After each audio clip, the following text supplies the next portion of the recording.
Spiderhead is an ultra-modern prison that resembles more of a hotel. This is science, Jeff.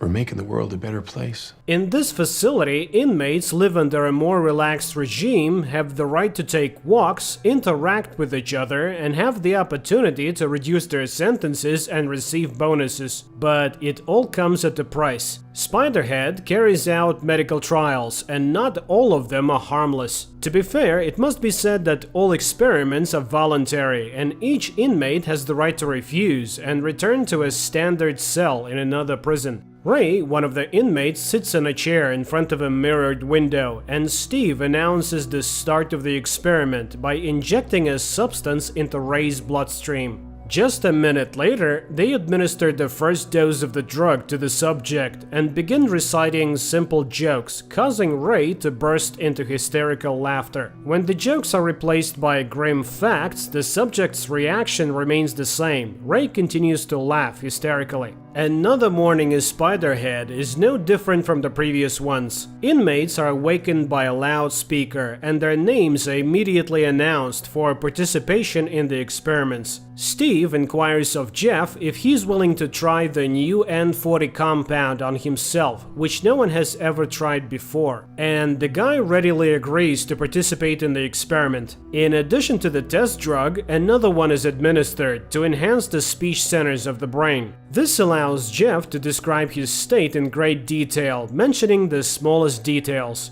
Returning to the Spiderhead compound, Jeff meets Lizzie and tells her about his walk today. Unfortunately, he can't recount everything he saw, because after taking the substance that enhances vocabulary, a side effect occurs. Jeff can't say even a few words. The only thing the guy remembers is that everything that surrounded him during the experiment, whether it was flowers or factory pipes, elicited the strongest feelings of love and admiration in him. In the evening, while sitting in bed, Jeff recalls how he ended up in prison. He and his friend decided to go for a joyride at the party, and the intoxicated Jeff took the wheel. The next day, the N40 trials, now called Cupid, continue, but this time Jeff is not alone. Heather, a bold girl who changes her mind about her partner after just a few seconds of drug administration, is invited to join him. The couple's conversation lasts only a few seconds before they cannot resist and engage in intimacy. They don't care that they're being observed and filmed, as the substance completely disconnects their minds from their internal barriers. The process concludes with the young people confessing their love for each other, which delights Steve, and he instructs his partner Mark to closely monitor the subjects to see how they behave when the effects of the substance wear off. The couple feels awkward after what happened and tries not to talk to anyone about it. Jeff continues to spend his free time with Lizzie, not telling her about what happened during the experiments, and he avoids encounters with Heather. The next day, they administer the same Cupid to Jeff, but this time in a double dose, and instead of Heather, an older woman is in the room, whom sober Jeff looks at with disgust. However, as soon as the substance enters his bloodstream, he engages in love with her. After this experiment, Jeff asks Mark to remove him from the kitchen where they work together with Lizzie, because he feels uncomfortable continuing to interact with his girlfriend. Steve brings Jeff into the laboratory, but this time he is on the other side of the glass. Steve shows Jeff that both of his previous partners are in the experiment room. The supervisor offers Jeff the choice of which girl he is willing to administer the substance that induces intense fear and pain to, but Jeff cannot choose. He is indifferent to both of the girls, and he cannot wish harm upon them. In the end, they simply release the girls, canceling the experiment. Having the right to another Friday walk, Jeff calls his girlfriend who was with him on the night of the accident, but once again he only gets the voicemail. In the evening, Jeff spends time with Lizzie, arranging a small Christmas surprise for her. When Jeff finds himself in the familiar chair in the laboratory, he sees Rogan in front of him, a massive inmate covered in tattoos. Jeff recalls everything that happened with the girls in the previous days and refuses the experiment. Nothing happens, and the men are simply released after a couple of minutes of silence.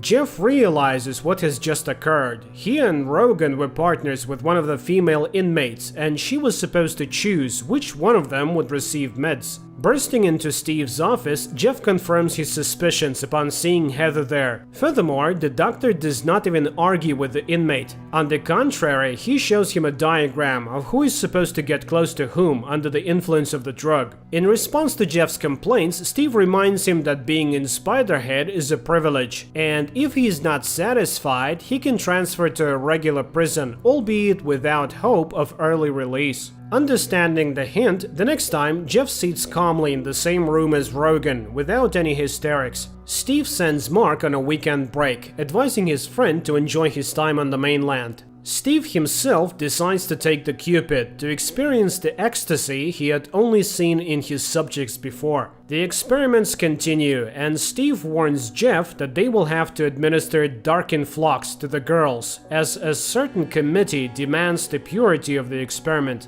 Jeff tries to explain that he does not wish for anyone to experience the effects of this substance, regardless of his feelings for the girls. However, Steve remains adamant and reminds Jeff of all the privileges that he enjoys by cooperating with them. Not wanting to go back to a regular prison, Jeff agrees to administer dark influx to Heather. Heather begins to cry and panic, but the management calmly records the data, listening to Jeff's comments, which do not contain any hint of romantic feelings. The experiment's goal is achieved, and Steve plans to conclude it, but an error occurs, and Heather goes out of control. She gets hold of a sharp object and frees herself from the torment caused by the dark influx. While Steve and Mark are busy with Heather, Jeff notices the lost keys belonging to the supervisor and finds a notebook with records of upcoming experiments and a lottery ticket with the same numbers as the names of the meds being administered. Seeing that Steve is no longer behind the glass, Jeff manages to lock the safe and toss the keys back so that the doctor does not realize that his secret is exposed.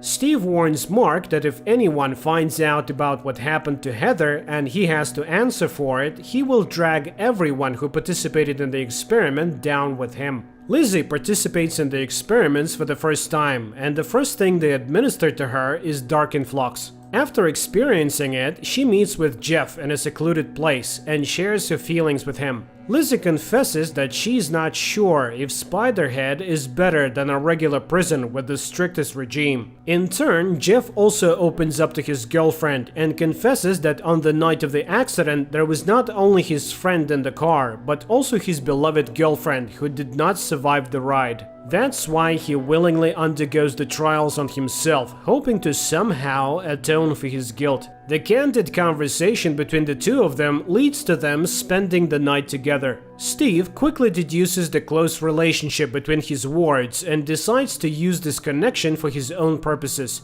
When Jeff arrives for the next experiment, he learns that today he must either agree to administer dark influx to Lizzie or leave Spiderhead. Jeff refuses, but the doctor gives him a chance to postpone the experiment until the morning. When he meets the defiant young man again, he is armed with Lizzie's personal file. It turns out that the crime for which the girl is serving time is so terrifying for her that no amount of dark influx can make it worse. Steve watches with pleasure as Jeff adjusts the dosage scale to the maximum. However, it quickly becomes apparent to him that Jeff intends to experiment on him, not on his girlfriend. Mark, realizing that he has also fallen into Steve's trap with the inmates, decides to rectify the situation and hands the remote control to Jeff. The inmate receives all the necessary information from Steve and persuades him to open the main exit so that he and Lizzie can leave the prison. But the manager grabs the remote control and administers the maximum dose of dark influx to the girl, causing her intense suffering. He then smashes his cell phone to prevent anyone from canceling his command. The couple manages to free themselves from the effects of the meds and run out of the laboratory. At the same time, Steve announces over the loudspeaker that because of the fugitives, everyone else will be sent back to prisons, where their comfortable lives will come to an end. Jeff and Lizzie become the targets of a manhunt. Dozens of hardened criminals, including the massive tattooed Rogan, plan to deal with the couple, who deprived them of all the privileges of the facility. Steve tries to escape with the meds because police boats called by Mark are about to approach Spiderhead. Steve manages to leave the base and take off in a small plane before the police arrive.